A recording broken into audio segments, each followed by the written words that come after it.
Live from Fox 5, welcome to the News Block. And here are the top stories on the news block. President Trump planning to meet with Russian President Vladimir Putin. What we know about the announcement ahead of the president's meeting with the Ukraine's Vladimir Zelensky. And is the future of the Gateway Tunnel Project underwater? President Trump saying it's terminated. The power play now happening in Washington over the billion-dollar project to update the tunnels that connect New York and New Jersey. But first, New York City's mayoral candidates preparing to face off in their first debate tonight to make their case to New Yorkers. Good afternoon, I'm Lisa Evers. Thanks for joining us for the News Block. The three major New York City mayoral candidates getting ready for the debate tonight at NBC's Rockefeller Center studios. And there's a lot of anticipation about what will happen when all of the candidates come face to face later. Since the beginning of the race for mayor, poll numbers for frontrunner Zohran Mamdani, Andrew Cuomo, and Republican candidate Curtis Sliwa have varied a little bit, but their ranking position has not changed. Tonight's debate is a chance to do just that. The setup strictly from a logic numbers game perspective, Mamdani has the most to lose because he's ahead, and he wants to be ahead after tonight. So he wants to keep that up. Clearly, this is the last best shot that either Cuomo or Sliwa have to make a change in this race. The setup of the debate, where there are three candidates instead of two going head-to-head, is like a wild card that could shake up the race or not get played at all, says Rider University political science professor Michael Rasmussen. It's a little tougher for the candidates to get that one-on-one that they want with their opponents that way. You clearly always want a situation in which you are seen as the alternative of the person that you're drawing a contrast with. And it's not as easy for them to get that. Professor Rasmussen says this could very well be Cuomo's last chance to get to the top spot, with Sliwa's only hope being that the top two cancel each other out. For sure, there will be many eyes on this debate here in the city and around the country. It's being hosted by NBC for New York, Telemundo, and Politico, and starts at 7 p.m.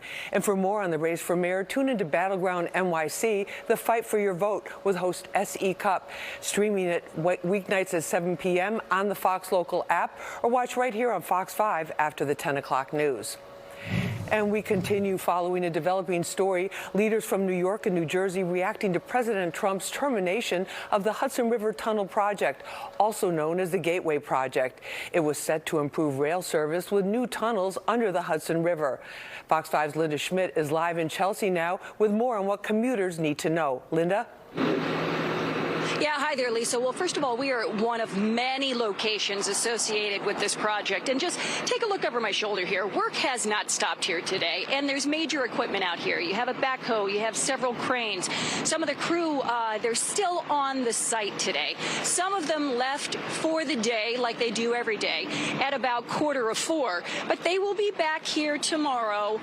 Work here has not stopped. So what many people believe is happening here is that President Trump is actually using this project as a weapon against New York Senator Charles Schumer, because the president and the Republicans blame Schumer for the government shutdown. So there is a lot at play here. The government shutdown is coming into play with all of this. Now, I know you guys are looking at the video right now. Let me go ahead here. At the start of the shutdown, the Trump administration announced that it was freezing the $16 billion in federal funding for the tunnel project, as well as the 2nd Avenue subway. The president has also said multiple times during the shutdown that his administration would be getting rid of some major projects the Democrats like. Now, Senator Schumer has worked for 20 years to get the new tunnel built under the Hudson River to connect New Jersey to Penn Station here in New York. It is slated to be completed in 2035. Construction started about 2 years ago. Now, the project also includes rehabbing the current tunnel that is about 115 years old. It was damaged during Superstorm Sandy. That tunnel transports hundreds of thousands of passengers every day on New Jersey Transit and Amtrak between Washington and Boston. Now, Democratic leaders, including Governor Hochul and Mikey Sherrill, the Democratic candidate for governor in New Jersey, are blasting the president. I have also made personal appeals to the president, appealing to him as a New Yorker who has properties here and had employees here and has a lot of relationships here, and that is also in his interest as a leader of this great nation to recognize that New York City is the economic engine for not just New York, but the entire country. So something like the Gateway Tunnel, if it's compromised and it's over 100 years old, and the existing tunnels were damaged by Superstorm Sandy, if that collapses, the northeastern economy will come to its knees. If we don't fund this project, if we continue to rely on 200-year-old tunnels, which were damaged further in Superstorm Sandy, I have been in them. I can tell you exactly why we need this tunnel in the most heavily trafficked rail in the United States, in an area of the country responsible for 20% of the nation's GDP. This is critical. All right, now the Republican candidate for governor in New Jersey, Jack Ciattarelli, he has posted on social media. Now, he is a big Trump supporter, but he has said if he is elected, he will stand up to the president and he will fight him on this issue to get that money here to New Jersey and New York, because he says this is a vital project here for the economy. In the meantime, Senator Schumer, well, he had a lot of words to say about the president, but two things he called him: spiteful and petty. Lisa, back inside to you. All right, Linda, thank you very much for that. Let's get a check on the weather right now. Here's a live look outside. A chillier day today. Let's bring in Liv Johnson at the Weather Center for a look at the forecast. Liv? Yeah, Lisa, it is a lot chillier. We're looking at about a 5 to 10 degree difference throughout the tri-state area from where we were 24 hours ago. But we have hit 60 degrees, which is a little bit warmer than we were expecting. 60 is your current temperature for New York City. Same thing out on Long Island. We still have upper 50s, though, for Hartford. Poughkeepsie's 58 right now, and Newark 64, so a little warmer than the rest of us.